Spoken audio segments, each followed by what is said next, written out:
सदस्य आणि सामाजिक कार्यकर्ता। आज मीडियासमोर याच्यासाठी आलेली आहे।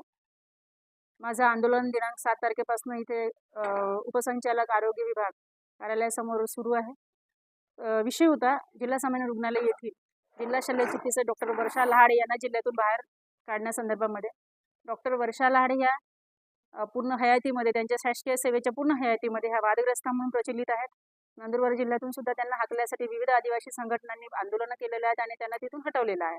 त्याच्यानंतर नाशिक सारख्या ठिकाणी पण त्यांनी गर्भलिंग निदान चाचणी अवैध गर्भपातासारखे अनेक गंभीर गुन्हे केलेले आहेत आणि त्या गुन्ह्यांसंदर्भात त्यांना अटक पण झालेली आहे। 5 दिवस त्या तुरुंगात पण राहून आलेले आहेत।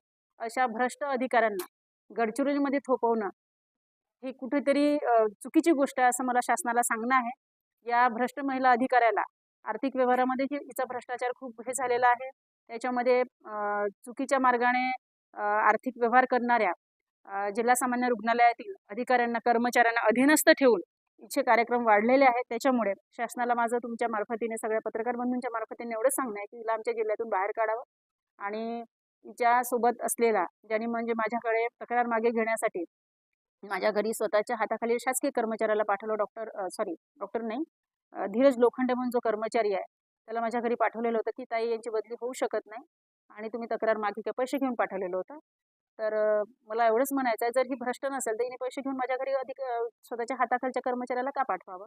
ते सगळं काही आलं। त्याच्यामुळे अशा भ्रष्ट अधिकाऱ्याला जिल्ह्यातून बाहेर हाकलणं आणि जिल्हा सामान्य रुग्णालय ज्या हातातून वाचवणं आरोग्य व्यवस्था वाचवणं माझ्यासाठी महत्त्वाचं वाटतं।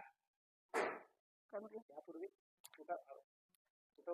मी यापूर्वी नाशिक किंवा नंदुरबार काहीतरी असेल कुठून आलाय ते माहिती काय म्हटलं नाही नंदुरबार सारख्या ठिकाणी पण तिने असेच प्रकार केले होते। उर्मटपणा उद्धटपणा भ्रष्टाचार किंवा आदिवासी जिल्ह्यामध्ये असल्यानंतर आम्हाला कोणी काही म्हणत नाही थोडंसं अरेरावीपणा कर्मचाऱ्यांना त्रास देणं डॉक्टरांना त्रास देणं असे प्रकार तिथे होते। त्याच्यामुळे विविध संघटनांनी आंदोलनं केलेली होती तिला बाहेर काढायसाठी नंदुरबार जिल्ह्यात। गडचिरोली जिल्ह्याचे पालकमंत्री फडणवीस साहेब आहे आणि सहपालकमंत्री आशुतोष देशवाल आहे यांच्याकडे तुम्ही यांच्याबद्दल काही कंप्लेंट वगैरे केली का? आपण सगळ्यात पहिले सगळे पत्रव्यवहार करत असताना मी माझ्या लेटर पॅडवर फडणवीस साहेबांना पत्र दिलेलं आहे। मुख्यमंत्री कार्यालयाला पत्र दिलेलं आहे। आरोग्यमंत्री आंबेडकर साहेबांना पत्र दिलेलं आहे। जिल्हाधिकारी गडचिरोलीत पत्र दिलेलं आहे। जिल्हा आरोग्य अधिकाऱ्यांना पत्र दिलेलं आहे। जिल्हा संचालकांना पत्र दिलेलं आहे। जिल्हा उपसंचालकांना महाराष्ट्राच्या संचालकांना पत्र दिलेलं आहे। महाराष्ट्राचे उपसंचालक नागपूर मंडळाला पण पत्र दिलेलं आहे।